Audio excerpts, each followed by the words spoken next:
Rosemary essential oil is a well-known hair loss fighter and hair growth stimulant.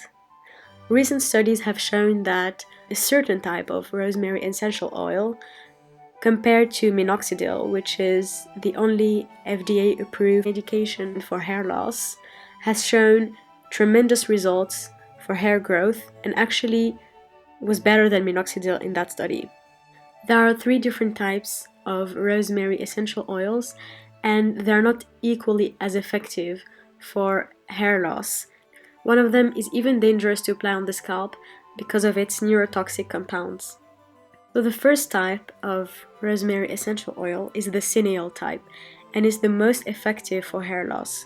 It's basically a tonic and a revitalizer that can be used on different parts of the body, even in case of fatigue and lack of concentration. It can be used in aromatherapy or internally, and it's very good to help to stimulate the immune system and the body during winter, but its best use is for hair and skin. In second, we have the CAMPHOR type, which is traditionally used for muscle aching.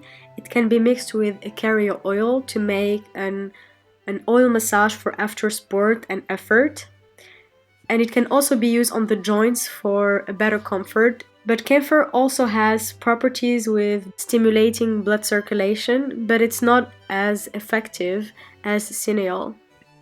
The last one is the VERBENONE type.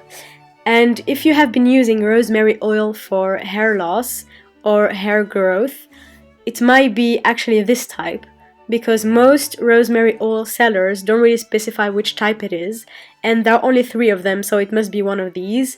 If it's the VERBENONE type, which is supposedly the one with the best smell, it can actually be quite dangerous to use on the scalp because the ketones in it have the ability to pass both the blood-brain barrier, and which makes it potentially neurotoxic, and the placenta membrane, which potentially can be abortive. So it's an oil that you should never use when you're pregnant. But it has some other benefits. One of its benefits is that it helps with skin repair, and it's a good antibacterial. It can be used on skin with problems and to help with stretch marks. And in aromatherapy, it can be used internally to detoxify the liver. But I know it sounds scary, but with the right use and the right dilution, this oil is very safe to use for these problems.